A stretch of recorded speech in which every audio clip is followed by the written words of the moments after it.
Nectar of instructions में, तो वहाँ पे वो कह रहे हैं कि 6 तरीके से जो भक्ति है वो हमारी उन्नत होती है, भक्ति में हम आगे बढ़ते हैं। उत्साहात, निश्चयात, धैर्यात, तत्तत् कर्म परिवर्तनात्, संग त्यागात सतो वृत्ते, षट्विध भक्तिर प्रसिद्ध्यति। कि भक्ति प्रसिद्ध होगी, भक्ति हमारी उन्नत होगी। कैसे? कि हम उत्साह से हम जो है भक्ति में अगर जुड़े रहेंगे, और कई बार भक्तों को अगर वांछित परिणाम अगर नहीं भी मिल रहा तो भी उसको भगवान की योजना समझकर उसको लगे रहना चाहिए। अवसर मिलेगा तो कभी इस पे और डिटेल में इस पे चर्चा भी करेंगे। और निश्चयात के पूरे संकल्प से, दृढ़ संकल्प होकर एक भक्त को भगवान की भक्ति में जुड़ना चाहिए, भक्तों की सेवा में जुड़ना चाहिए। श्रील प्रभुपाद इसका उदाहरण देते हैं। श्रील प्रभुपाद भगवद गीता 6:24 के पुरपोट में इस विषय में बात कर रहे हैं, और वो कह रहे हैं कि एक बार एक चिड़िया थी, तो उसके अंडे उसने समुद्र के किनारे अंडे दिए थे। समुद्र आया, लहर आई, अंडों को उड़ा के ले गई। वो अंडे जो है वो समुद्र में बह गए। चिड़िया ने उसको प्रार्थना की समुद्र को कि प्लीज़ मेरे अंडे वापस कर दो, और समुद्र उस पर हंस दिया समुद्र। और चिड़िया ने कहा अगर तुमने मेरे अंडे वापस नहीं किए, मैं तुम्हारा सारा पानी बाहर निकाल दूंगी। उसको सुन के समुद्र की हंसी छूट गई। समुद्र ने ध्यान ही नहीं दिया उसकी बात पर।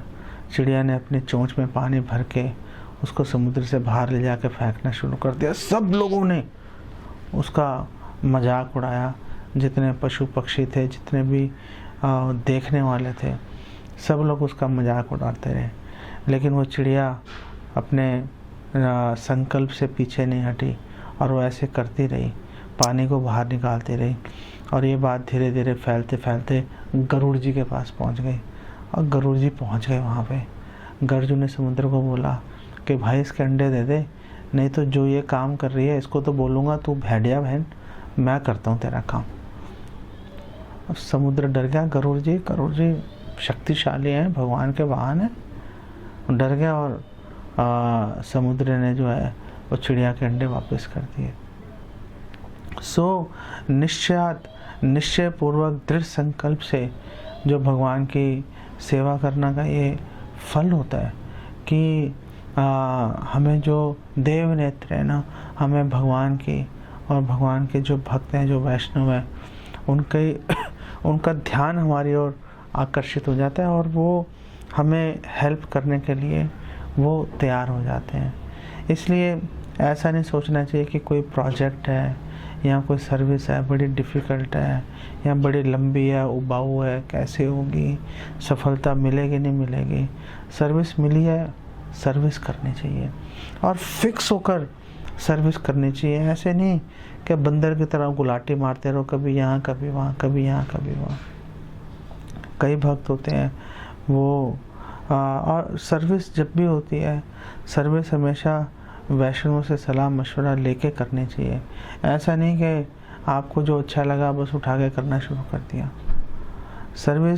हर सर्विस के लिए एक रिक्वायरमेंट है। फॉर एग्जांपल अगर आप बुक्स लिखना चाहते हो, श्रील प्रभुपाद ने बोला है कि बुक्स लिखो, आर्टिकल्स लिखो, लेकिन बुक्स या आर्टिकल लिखने के लिए केवल लिटरेरी नॉलेज, केवल लैंग्वेज पर मास्टरी पर्याप्त नहीं है।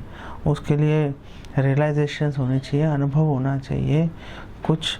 वो जो रियलाइजेशन है और अनुभव है वो कहाँ से आएंगे? वो रियलाइजेशंस और अनुभव जो हैं वो केवल और केवल साधना और सेवा के माध्यम से आएंगे, और टाइम लगता है उसमें। जैसे श्रील प्रभुपाद ने उदाहरण दिया, छोटे बच्चे हैं, लड़का लड़के छोटे छोटे 5-5 साल के, उनमें आपस में लव हो ही नहीं सकता। वो तो टाइम की वेट करनी पड़ेगी, जब मैच्योर होंगे तो लव और सेक्सुअल अट्रैक्शन तब आएगी। अभी सोचे कि अभी 5 साल की उम्र में आ जाए, ऐसे नहीं होता। और श्रील प्रभुपाद ने एक और उदाहरण दिया कि एक स्त्री जो है उसका विवाह हुआ, और वो अपने पति के पास जब वो शादी के बाद रहने गई तो उसको बहुत उत्सुकता थी कि मुझे तुरंत संतान चाहिए। तो प्रभुपाद ने बोला तुरंत संतान का क्या मतलब है, पति की सेवा करते रहो और समय आने पर जो है गर्भाधान हो जाएगा, बच्चा विकसित हो जाएगा गर्भ में और उचित समय आने पर बच्चा पैदा हो जाएगा। धैर्य रखना पड़ता है, वो टाइम। इसीलिए रूपा गोस्वामी बोल रहे हैं उत्साहात निश्चयात धैर्यात, धैर्य रखना पड़ता है, सर्विस में एंगेज होना पड़ता है और फिक्स होकर सर्विस करनी पड़ती है, तो अनुभव आते हैं। फिर अनुभव के आधार पर आप फॉर एग्जांपल जैसे बुक राइटिंग है, आप बुक राइटिंग तब कर सकते हो सिर्फ मेरी हिंदी बहुत अच्छी है या मेरी अंग्रेज़ी बहुत अच्छी है या मेरी बंगाली लैंग्वेज बहुत अच्छी है, चलो किताबें लिखना शुरू कर दो, ऐसे नहीं होता। उसके लिए अनुभव चाहिए होता है और अनुभव के लिए प्रॉपर फिक्स होकर सेवा करनी पड़ती है। अपने मन से इधर उधर गुलाटी मार के बातें नहीं पड़ती। और ये जो उदाहरण मैंने बुक राइटिंग के बारे में दिया है, ये हर क्षेत्र में एप्लीकेबल है। अगर आप प्रचार करना चाहते हो तो ऐसा नहीं कि आपने भगवत गीता पढ़ ली, भागवतम पढ़ ली, चलो भैया मैंने पढ़ ली, जाके अब प्रीचिंग शुरू कर देता हूँ, ऐसे नहीं होता। प्रचार करने के लिए पहले आपको अध्ययन गुरु के पास बैठ के, सीनियर वैष्णव के पास बैठ के आपको वो टाइम लगाना पड़ेगा, आपको सीखना पड़ेगा उनसे और उनसे अच्छी तरह से समझकर जो शास्त्रों में विरोधाभास है उसका सामंजस्य बिठाकर एक व्यू डेवलप करके फिर सर्विस में जो प्रचार के अंदर आगे बढ़ सकते हैं। नहीं तो मतलब ऐसे ही अधिकचर्य ज्ञान के साथ में अगर हम सोचे चलो चलते हैं सेवा करते हैं तो बट श्रील प्रभुपाद ने भक्तों को लगा भी दिया था। चलो नीड थी उस समय, प्रचार बढ़ाना था, पूरे संसार में कृष्ण भावना में स्थापित करनी थी और श्रील प्रभुपाद आचार्य हैं, प्योर डिवोटी हैं, उन्होंने एम्पावर कर दिया। उन्होंने कई बार जो सीनियर भक्त है वो नए डिवोटीज़ को एनकरेज करने के लिए कई बार वो लेक्चर्स वगैरह की सर्विस उनको दे भी देते हैं।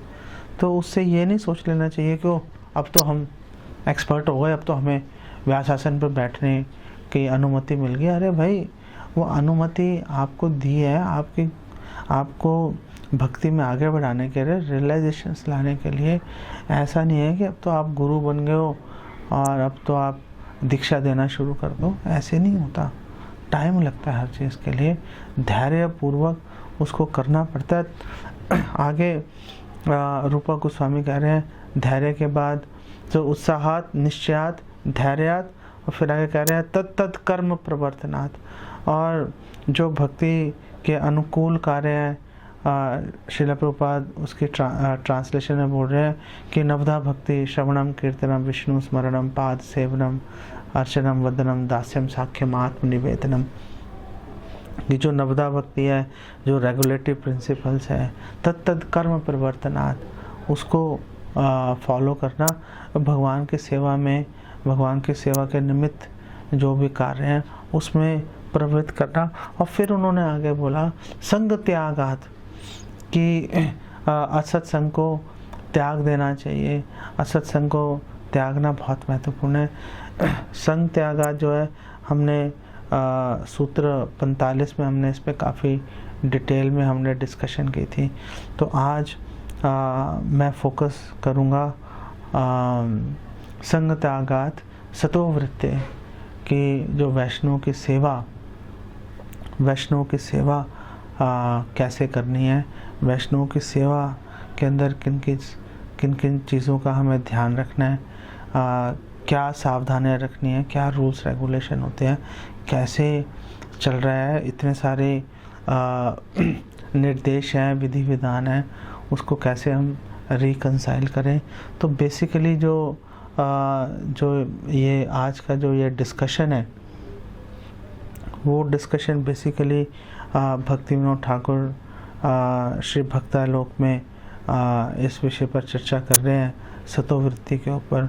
तो उसके कुछ 1-2% उसमें से उठा के उस पर बात कर रहा हूँ।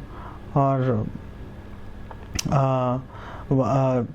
श्रीला भक्तिविनोद ठाकुर कह रहे हैं कि जो सतोवृत्ति है, जो वैष्णव की सेवा है, जो साधुओं के चरण चिन्हों के ऊपर जो चलना है, उनका जो अनुसरण जो करना है, उसके लिए वो कह रहे हैं कि उसका जो पालन है वो आपको वर्णाश्रम धर्म के अनुसार आपको करना पड़ेगा। गृहस्थ के लिए इसका अलग मतलब है और एक सन्यासी के लिए इसका अलग मतलब है। और श्रील भक्तिविनोद ठाकुर ने भागवतम के 11वें स्कंद के 18वें अध्याय के 42वें श्लोक का उन्होंने वहाँ पर प्रमाण दिया और उन्होंने बोला कि भिक्षुर धर्म शमो अहिंसा, कि जो भिक्षुर जो सन्यासी है उसका सतोवृत्ति, उसके लिए क्या मतलब है कि शमो कि समभाव से उसको इक्वामिनिटी, उसको समभाव से सब लोगों को देखना है। और अहिंसा नॉन वायलेंस, यहाँ पे अहिंसा का मतलब ये है कि एक जो सन्यासी है वो कृष्ण भक्ति के अलावा अपने मुंह से कोई और बात निकालेगा ही नहीं। वो एक्सक्लूसिवली पूरी तरह से वो केवल और केवल कृष्ण एक शरणम, वो खुद तो कृष्ण एक शरणम है ही और दूसरों को भी वो कृष्ण की केवला भक्ति की ओर ले जाने की वो कोशिश में लगेगा जो सन्यासी है। तो एक सन्यासी का जो सतोवृत्ति का मतलब ये है कि जो सन्यासी है वो समभाव से लोगों को देखेगा, किसी से बैर नहीं करेगा। वो ऐसा नहीं कि किसी से प्रेम है, किसी से शत्रुता, लेकिन समभाव का यह मतलब नहीं है कि आप वैष्णव के पास जाओ, गाली गलौज करो, थप्पड़ मारो उसको, वो फिर भी आपको गले लगाता रहेगा। वो जो वैष्णव है उसके, उसी वैष्णव के, उसी साधक के, उसी व्यक्ति के फायदे के लिए उसकी उपेक्षा कर देते हैं। कई बार उससे दूरी बना के चलते हैं कि ये कहीं पर हमारे से मिलेगा तो वैष्णव प्रार्थना करते हैं। तो कई बार कोई भक्त अगर ठीक से व्यवहार नहीं कर रहा होता तो वैष्णव उनसे दूरी बना लेते हैं। इसका मतलब ये नहीं है कि वो उनसे ईर्ष्या करते हैं, घृणा करते हैं, हट बेकार भक्त है। वो दया की दृष्टि से जो है उससे दूरी बना लेते हैं ताकि उसका ज़्यादा उसका नुकसान नहीं हो जाए। पहले ही मन में ईर्ष्या की भावना, और हमारे शास्त्रों में बोला है कि जो ईर्ष्या है वो एक लोहे की गेंद है। और लोहे की गेंद चलो कोई बात नहीं, लेकिन वो कह रहे हैं कि वो एकदम गरम लाल सुर्ख गेंद है और हमने उसको अपनी बगल में हमने उसको दबा के रखा हुआ है। तो अगर हृदय में ईर्ष्या द्वेष आ जाए वैष्णवों के प्रति तो उससे एक भक्त को खुद ही, एक जो जिसके हृदय में ईर्ष्या है वो खुद ही जलता भुनता रहता है, दूसरे को फर्क पड़े ना पड़े पता नहीं चलता। तो समभाव होने का मतलब ये नहीं है कि वो सभी को गले से लगाता रहेगा। समभाव होने का मतलब ये भी है कि यथा योग्य व्यवहार करता है वो। अगर वैष्णव, अगर कोई व्यक्ति उनको लगता है कि वो अप्रिशिएट नहीं कर पा रहा तो उनसे वो एक दूरी बना लेते हैं ताकि वो अपराध नहीं कर पाए। और अहिंसा के बारे में तो हमने बात कर ली। और आगे वो कह रहे हैं कि तपः ईक्षा वनौकसा, और जो वनौकसा मतलब जो वानप्रस्थी हैं, वानप्रस्थियों का उन्होंने बोला कि कर्तव्य है तप करना। तप करना मतलब कम खाना, अल्पाहार करना। तप का मतलब है कि अपनी जो इंद्रियां हैं उनको वो भूखा रख के अपनी इंद्रियों को कमज़ोर कर देते हैं ताकि जो इंद्रियों का जब वेग है, उनका जो वेग है वो धीरे धीरे शिथिल हो जाए और वो आसानी से उसको काबू कर पाए। जब जानवरों को पकड़ा जाता है, जब उनको सिधाया जाता है, तो आपने देखा होगा कि जो जानवर है पहले उनको भूखा रखा जाता है, और जब जानवर भूखे रहते हैं, प्राण निकलने वाले होते हैं, तो जो ट्रेनर है, जो प्रशिक्षक है, वो आता है और उसको कुछ थोड़ा सा खाने के लिए दे देता है। तो इंद्रियों को तो तप का मतलब ये नहीं है कि इंद्रियों को भूखा ही मार दो। तप का मतलब है अल्पाहार करते रहो, धीरे धीरे इंद्रियों को जो है। और अल्पाहार केवल ये नहीं कि उदर के लिए अल्पाहार मतलब आँखों के लिए भी अल्पाहार, अल्पाहार का मतलब है कानों के लिए भी अल्पाहार, जीवा के लिए भी अल्पाहार। जितनी भी हमारी इंद्रियां, मन है, ये छहों के लिए कुछ भोजन दो और भूखा रखो, कुछ भोजन दो भूखा रखो। जैसे एक जानवर को, एक पशु को सिधाया जाता है, ऐसे करेंगे तो जो इंद्रियां वो वश में आ जाती हैं, मन वश में आ जाता है। तो उन्होंने बोला कि जो एक वानप्रस्थी है उसका कर्तव्य है कि वो तप करे। और ईक्षा का मतलब है कि जो वानप्रस्थी है जिसने ग्रह त्याग कर दिया है, वो जो वानप्रस्थी है उसका कर्तव्य है कि वो इस बारे में विज्ञान, ये अनुभव जो है प्राप्त करे कि वो शरीर नहीं आत्मा है। तो तपस्या से ये जो उसका उद्देश्य है, पर्पस है, वो भी हल हो जाता है। अब तपस्या करेगा तो मैं शरीर हूँ, इससे जो आसक्ति धीरे धीरे घट जाती है और व्यक्ति अपने आप को शरीर से अलग होकर देखना शुरू कर देता है। आगे वो बता रहे हैं कि जो गृहस्थ व्यक्ति है उसका क्या उसका सतोवृत्ति उसके लिए क्या है। और वो बोल रहे हैं कि ग्रहिणो भूत रक्ष इज्या, और जो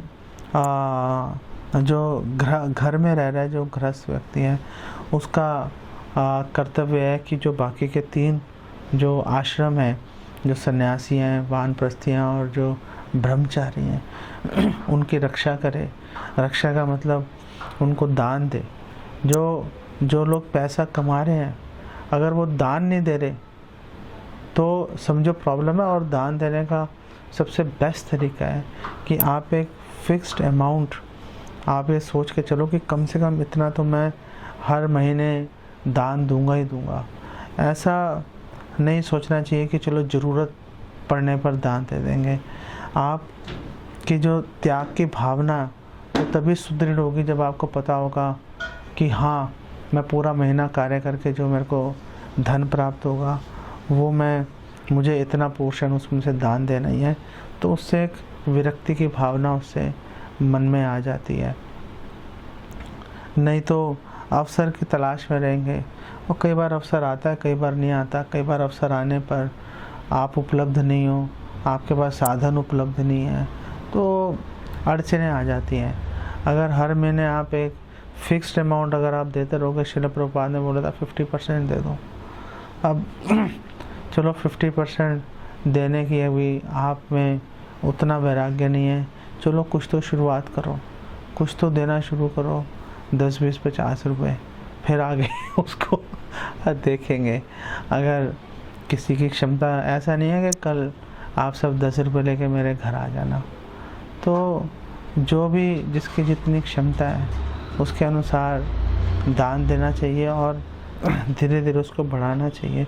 उससे आप देखना, आपके जैसे मल त्याग से, मल सुबह त्यागने के बाद एकदम मन कंफर्टेबल हो जाता है, निर्मल हो जाता है, शरीर हल्कापन महसूस करते हैं।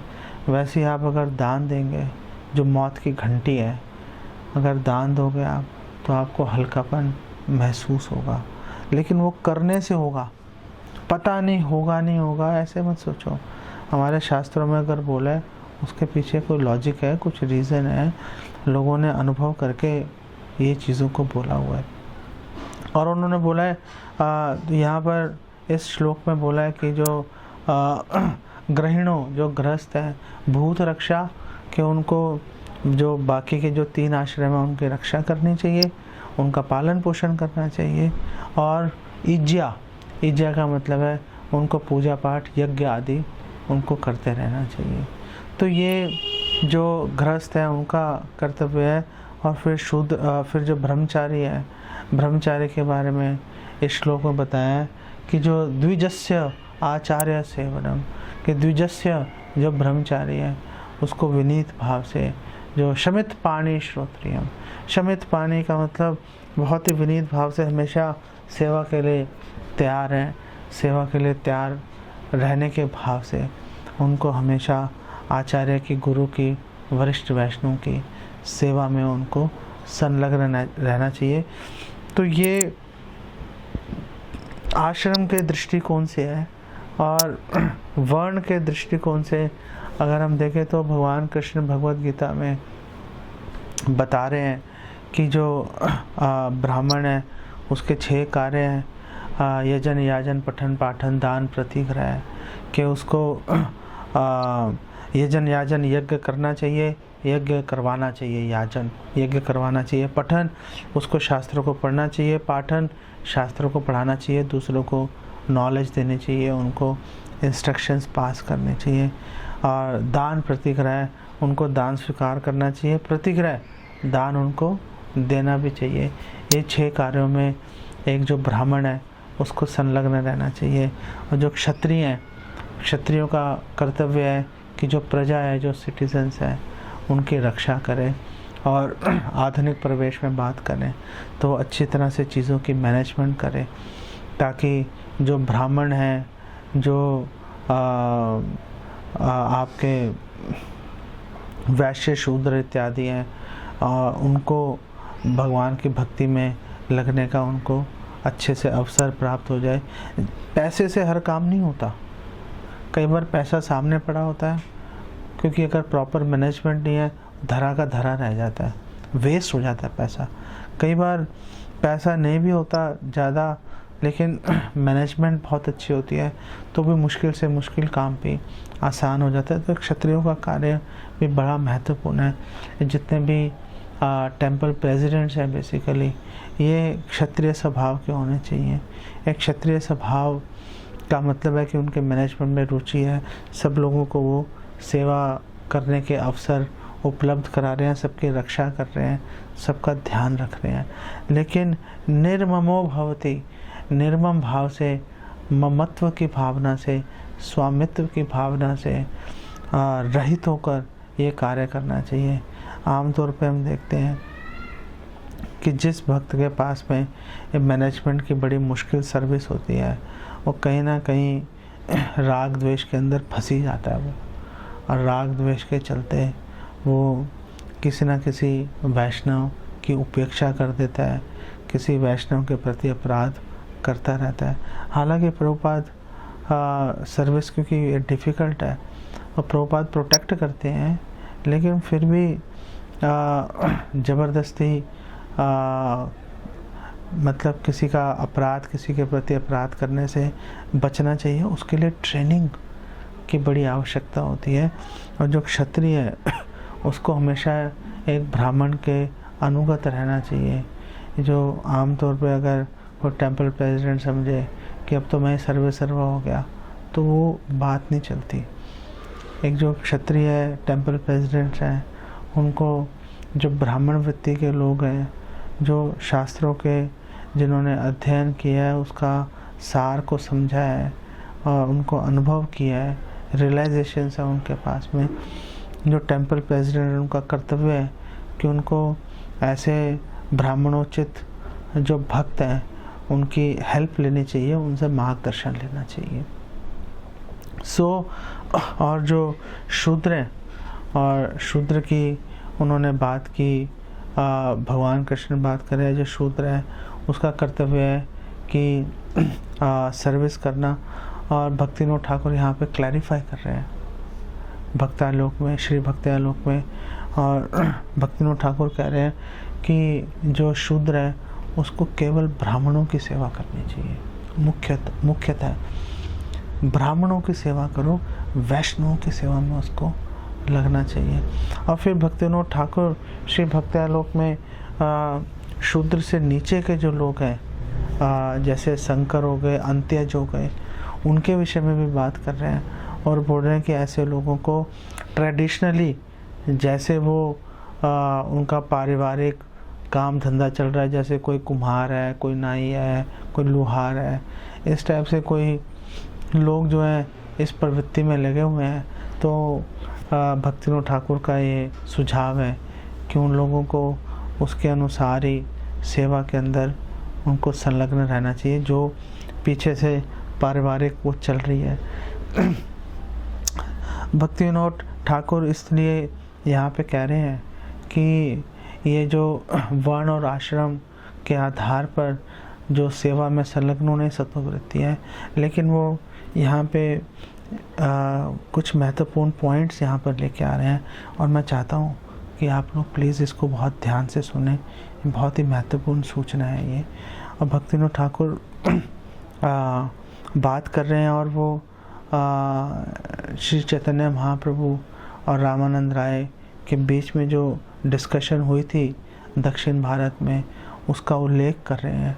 और भक्ति विनोद ठाकुर बोल रहे हैं कि जब रामानंद राय ने बोला था कि वर्णाश्रम धर्म का पालन करना ही अच्छी तरह से यही जीवन का लक्ष्य है, न अन्यत तत्तोष कारणम, और इसके अतिरिक्त भगवान को प्रसन्न करने का कोई और अन्य कारण नहीं है।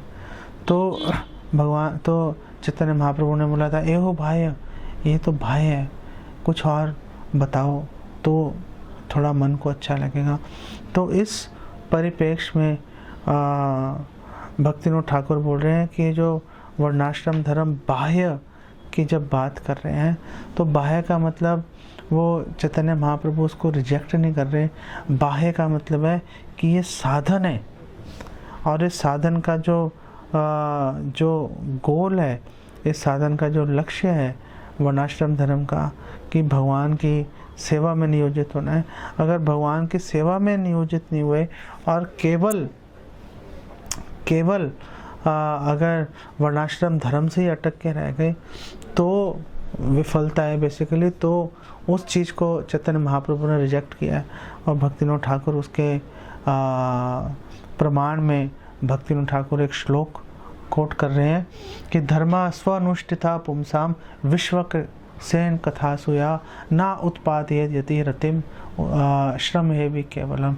कि अगर हमने वर्णाश्रम धर्म का बहुत अच्छे से पालन किया, लेकिन अगर हरि में, अगर कृष्ण में हमारी रति, हमारी आसक्ति अगर पैदा नहीं हुई तो श्रम है भी केवलम और बेसिकली बेकार है। भक्ति विनोद ठाकुर कह रहे हैं कि जो वर्णाश्रम धर्म है, इसका जो फल क्या होगा वर्णाश्रम धर्म का, इसका फल होगा कि जो वर्णाश्रम धर्म का पालन करने वाला है उसका शरीर और आत्मा प्योरीफाई हो जाएगी, शुद्ध हो जाएगी। जो उसका सूक्ष्म शरीर है और स्थूल शरीर है वो उसका प्योरीफाई हो जाएगा। लेकिन अगर वो उस प्योरीफाइड स्टेज में अगर उसने भगवान की सेवा अगर वो नियोजित नहीं हुआ तो फिर बेसिकली वो श्रम है वो बेसिकली बेकार है। और भक्ति विनोद ठाकुर रामानंद राय के श्लोक को भी कोट कर रहे थे, विष्णु आराध्यते पंथा न अन्य तत्तोष कारणम, कि वर्णाश्रम धर्म के अतिरिक्त एक जो भौतिकवादी व्यक्ति है, अगर वो वर्णाश्रम धर्म में अगर नहीं लगेगा तो वर्णाश्रम धर्म के बिना एक भौतिक व्यक्ति कभी भी भगवान की सेवा में नियोजित नहीं हो सकता। इसलिए वर्णाश्रम धर्म को इंस्टीट्यूट करना, वर्णाश्रम धर्म को लगाना बहुत ही महत्वपूर्ण बात है। और यही जो है एक भौतिक व्यक्ति से भक्त के स्तर पे आएगा और फिर आगे भक्ति में आगे प्रगति करेगा।